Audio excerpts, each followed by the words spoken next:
Bonjour, mon nom est Sonia Bouchard de Équipe Sonia Bouchard. Mon équipe et moi-même sommes en mesure de vous aider à vous propulser sur le web grâce aux médias sociaux, par entre autres de l'accompagnement aux équipes internes, stratégie, gestion de communauté, formation et conférences.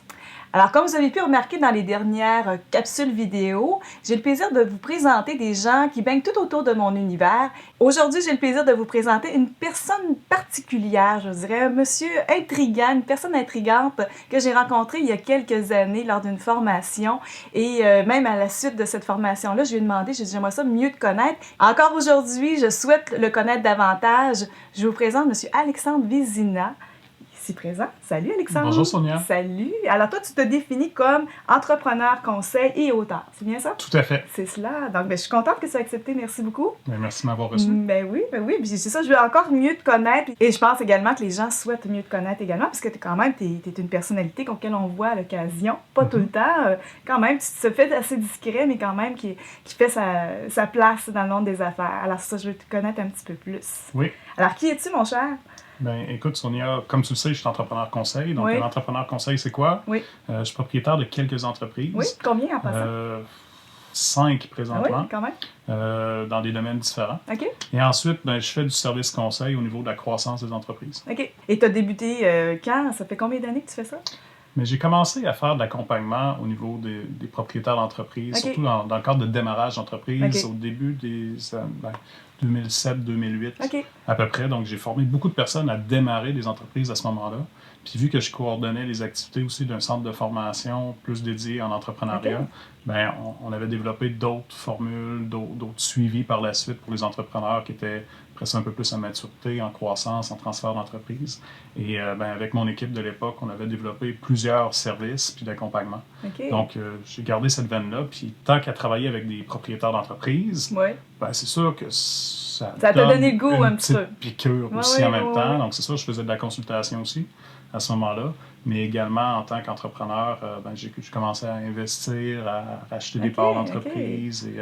Dis-moi, tu as étudié en quoi? D'où vient cet intérêt-là? Et ça fait, est-ce que tu es, je sais pas, adolescent, tu avais un intérêt dans le domaine des affaires? Comment c'est arrivé tout ça, cet intérêt-là? Pas vraiment. Non? Puis, tu sais, moi, mes parents, c'était 2 professeurs. OK, d'accord. L'école primaire. Pas vrai? Donc, j'avais des dictées à tous les soirs à la maison. Fait que, tu sais, c'était un cadre différent. Puis, dans ma famille immédiate, il y a beaucoup de gestionnaires, mais pas nécessairement d'entrepreneurs, vraiment. Donc, tu n'avais pas vraiment de gens tout autour de ton univers qui baignaient dans l'univers de l'entrepreneuriat? Tout à fait. Okay. Donc, au niveau de l'intérêt pour les affaires, de façon générale, dans mon réseau de proximité, il n'y avait pas grand monde. Donc, c'est avec l'intérêt s'est développé, je te dirais, à l'école, quand on a des choix à faire, des choix de carrière à faire. Donc, je prenais des cours de secondaire 4, secondaire 5 pour aller comment on appelait ça, des sciences nature à l'époque, pour aller vers le cégep là-dedans. Parce que ça ne nous fermait aucune porte, que tout le monde nous disait. Hein? Et finalement, en allant voir le conseiller en orientation, en faisant quelques tests, finalement, il m'avait dit, écoute, le domaine des affaires, ça t'intéresse-tu? Il avait pu détecter ça par tes tests. Bien, tout à fait. Puis là, tu sais, c'était moins pertinent à ce moment-là, mais je lui ai dit, ça peut être quand même assez intéressant. Donc, fil en aiguille, j'ai eu des expériences de travail qui m'ont amené à prendre du leadership aussi. Donc, il a fait en sorte que je me suis aligné vers les sciences d'administration au niveau du cégep. Après ça, un bac en administration. Est-ce que tu savais à ce moment-là que tu allais être entrepreneur, selon toi? Oui. Oui. Oui. OK? La raison est fort simple. J'avais aucune idée que je serais entrepreneur, mais moi, ce que je savais qui était clair à ce moment-là, c'est que je voulais accompagner des petites entreprises. OK. Donc, tu ne savais pas que toi, tu allais être entrepreneur ou pas? Exactement. Je ne savais pas à ce moment-là, mais je voulais accompagner des propriétaires d'entreprises. Puis je me rappelle, quand on était au bac en administration des affaires, on avait un choix à faire entre 2 mineurs ou une majeure. Et les gens de mon année, dans le fond, au niveau de la majeure, ce que moi j'avais choisi, c'était une majeure généraliste. OK. Il n'y a personne qui prenait ça. Mais c'est encore là, tu étais une petite bibite à part. Oui, mais c'est parce que l'idée du généraliste, on avait un tronc commun, puis après ça, on allait choisir tous les cours qui nous intéressaient. Donc, c'est comme si j'ai bâti, finalement, mon bac en affaires. Selon tes besoins à toi. Là. Exactement. C'est excellent. Parfait. Tout à fait. Ce qui te distingue aussi, est-ce que tu penses que les gens qui étaient avec toi sont devenus des entrepreneurs, si on compare avec toi, par exemple? Quelques-uns, mais pas tant que ça, non, je te pas tant dirais. que ça. Tout à fait. Bon, ben tant mieux, si tu as bien réussi à ce niveau-là. Puis aujourd'hui, as-tu des projets? Quels sont, donc, je sais que bien sûr, on est tes routeurs, on va en parler tout à l'heure, mais quels sont tes projets au niveau, comme entrepreneur? Comme entrepreneur, présentement, ben, je suis en train de racheter des parts dans une nouvelle entreprise. Oh, un potin, ça, je le savais pas. Tout à fait, Oui. qui s'en vient, qui devrait être réglé d'ici un an, Ah oui, je te dirais. Là, on est dans les négociations. Sinon, ben, au niveau de la clinique d'accompagnement entrepreneurial du Québec. Et qu'est-ce que c'est, ça? La clinique d'accompagnement? Oui, explique-nous ça concrètement. On pourrait passer des heures à en parler. Mais est-ce qu'on synthétise? Si on synthétise, avec les différentes expériences au niveau de l'accompagnement des entrepreneurs qui sont en croissance d'entreprise, que j'ai faites dans les 5-6 dernières années, plus mes propres entreprises. Donc, ce que je dis aux autres de faire, je le fais dans mes entreprises également. Avec un de mes associés, Michel Ross, on a développé vraiment un modèle d'intervention, un modèle d'accompagnement en 5 axes. Et on a développé toute une démarche structurée pour, étape par étape, prendre un entrepreneur qui veut prendre l'expansion, mais qui ne sait pas trop comment le prendre. Donc, on fait un diagnostic, c'est certain, mais après ça, on évalue en fonction de qui il est. Puis finalement de ce qu'il souhaite accomplir, c'est quoi la prochaine étape? Il y a des moments qui sont plus opportuns pour faire certaines initiatives dans le développement d'entreprise. Donc, exemple, les médias sociaux. Sauf que des fois, pour les entrepreneurs, il y a peut-être d'autres choses aussi. Donc, l'idée, c'est de travailler en cohérence avec l'ensemble dans un objectif de progression. Les entreprises savent souvent, les entrepreneurs savent quoi faire, mais souvent, ils ne savent pas comment le faire. En même temps, ça fait un plan d'action. C'est plus précis, puis voici qu'est-ce qu'on va faire, etc. Et ça dure combien de temps, cette... Il n'y a pas de fin. Non. L'idée, c'est que tu veux progresser, il y a tout le temps une possibilité de progresser, mais tout le temps de voir, OK, c'est quoi la prochaine étape, c'est quoi les actions qui sont à mettre en place à la prochaine étape. Par contre, moi, je ne fais plus d'intervention dans cette entreprise-là parce qu'on a bâti une équipe qu'on est en train de diffuser pour l'ensemble du Québec. C'est bien. Donc, ça, c'est un de tes projets. Oui. D'autres projets? Ça, je te dirais, c'en est un gros dans la prochaine année. Oui. Sinon, ben, c'est ça, on va en parler, mais c'est ça en tant qu'auteur. Oui. J'ai écrit 4 livres présentement. Et, ça, c'est en combien de temps? Écoute, le premier il est paru, je pense que c'est au mois de mai 2016. Donc après ça, 2017, 2018. Ça va vite quand même. Là, c'est dans ta trilogie, en fait. Oui. Le premier. Donc, parle-nous de tes livres. Et quels sont en fait, c'est vraiment une trilogie parce que enfin, Les vraies affaires, c'est le titre. 1, 2, 3. Donc, il y a vraiment une logique. Et je pense que c'est terminé par la suite pour cette trilogie. Pour cette trilogie-là, oui, tout à fait. Donc, enfin, Les vraies affaires, c'est vraiment des trucs, des astuces rapides, des réflexions. C'est très, très bien fait. C'est effectivement très rapide. Ben, merci. Mais c'est l'objectif parce qu'en général, la majorité des propriétaires d'entreprises, des entrepreneurs, n'aiment pas vraiment lire. Disons qu'on est des gens d'action et on aime que ça soit rapide. Exactement. Donc, c'est pour ça que j'ai écrit cette trilogie-là, dans cette perspective-là, des trucs, des astuces vraiment concrètes. On va à l'essentiel, puis très pratico-pratique. Puis moi, ma promesse, puis le pourquoi je fais ça. La raison, ma motivation première, c'est que les entrepreneurs ont besoin d'aide, ont besoin de se faire accompagner, puis ont besoin de se faire dire comment faire les choses. Tout ce que je fais, puis dans la majorité, dans l'ensemble de mes entreprises actuellement, tout est orienté pour améliorer la situation des entrepreneurs. Donc, moi, une façon de rejoindre le plus d'entrepreneurs possible, mais c'est sûr que ça se trouve être aussi par les livres, puis des livres pour gens qui n'aiment pas lire. Non, pour vrai, c'est pas que j'aime pas lire. Moi, j'adore lire, mais c'est vrai que c'est pratico-pratique. Tu as vraiment des exemples concrets. Puis moi, ce que j'aime faire, c'est d'assurer, c'est de prendre des notes et de faire le bilan de tout ça. Et je peux dire que mon dernier livre, j'avais encore un beau bilan de toutes choses que je dois me rappeler.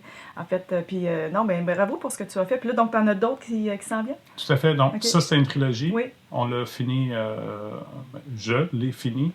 Le dernier livre a paru cette année, au début 2018.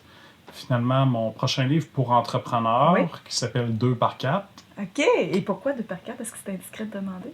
Parce que, selon moi, en tant qu'entrepreneur, on a besoin de se faire remettre à notre place une fois de temps en temps. Et il faut que ça prenne un 2x4 pour ça. Un 2x4, c'est très percutant. Oui, effectivement. On s'entend? Donc, si je t'envoie un 2x4, tu vas essayer de l'éviter. Sinon, ben, si tu le reçois, ça va faire mal. Sauf que ça va t'amener à progresser, à cheminer. Puis fait que finalement, le livre 2x4, dont le sous-titre, c'est « Arrête de niaiser si tu veux avoir du succès en business ». Donc, tu sois dans l'action. Exactement. C'est un passage à l'action. C'est des réflexions, remises en question aussi sur nos façons de faire, mais tout le temps dans un souci d'évoluer en tant qu'entrepreneur. Faire autrement. Ton approche est différente de ce que tu as présentement avec cette trilogie. Exactement. Donc, le livre est un peu plus complet, est un peu plus percutant aussi, parce que les gens qui me connaissent bien trouvaient que ma trilogie Enfin les vraies affaires était excellente, mais qu'il manquait peut-être une petite affaire de Alexandre Vézina quand j'étais en pleine face avec eux autres. Ah, OK, d'accord. C'est vrai que, comme tu as été mon coach, il faut le dire aussi, j'ai déjà utilisé tes services. Effectivement, moi, j'aime l'action, j'aime les choses qu'il y a pas... C'est très, très actuel, et voici le problème, et voici ce que je propose. Et c'était mise en situation très efficace. Alors ça, j'avais apprécié. Donc, on le revoit dans tes livres, justement. Oui, là, c'est dans les livres, mais là, l'idée, c'était de rajouter une saveur, un peu comme plus quand on est ensemble, en intervention. Donc, des fois, il y a un côté un peu plus percutant, d'où le 2x4. Oui. Dis-moi, selon toi, l'entrepreneuriat au Québec, comment ça se passe? Est-ce qu'on on est dans une bonne situation présentement? Au Québec, présentement, j'ai vu des statistiques là, dernièrement sortir une étude qui s'appelle le GEM, qui est faite ici au Québec par Étienne Saint-Jean, un professeur en entrepreneuriat au niveau de l'Université du Québec à Trois-Rivières, de mémoire. Et finalement, présentement, entre les intentions d'entreprendre, la création d'entreprises, puis finalement la pérennité des entreprises, il y a autant de fermeture d'entreprises qu'il y a d'ouverture? Qu'il y a d'émergence d'entreprise. Pas d'ouverture, d'émergence d'entreprise. Une entreprise émergente, je vais de mémoire, c'est plus dans une optique de l'entreprise est créée, puis là, elle s'en vient avec la motivation nécessaire à passer comme à une prochaine étape pour devenir un peu plus pérenne. Donc, c'est comme si ça s'annule, finalement. Donc, il n'y a pas plus d'entreprises actuellement. Il y a beaucoup de démarrages d'entreprises, mais il n'y en a pas tant que ça qui survivent. Ça, au Québec, de mémoire, une entreprise sur 2 atteigne les 2 ans. Donc, le premier jalon important, c'est 2 ans. Parce que moi, je parle du 24-36 mois, habituellement. Ensuite, la prochaine étape, oui, c'est le 5 ans. Parce que de mémoire, il y en a à peu près 35-36% qui survivent 5 ans. Le tiers. Exactement. Mais le 10 ans, c'est moins de 10%. Quand même. Donc, à chacune des étapes, il y a des défis aussi rattachés à ça. C'est sûr, tout l'enjeu des ressources humaines, tout ce qui touche le cash, la croissance. Et sinon, il y a tout l'aspect maladie. Donc, les fermetures, c'est pas toutes des faillites d'entreprise, les fermetures. Non. Donc, exactement.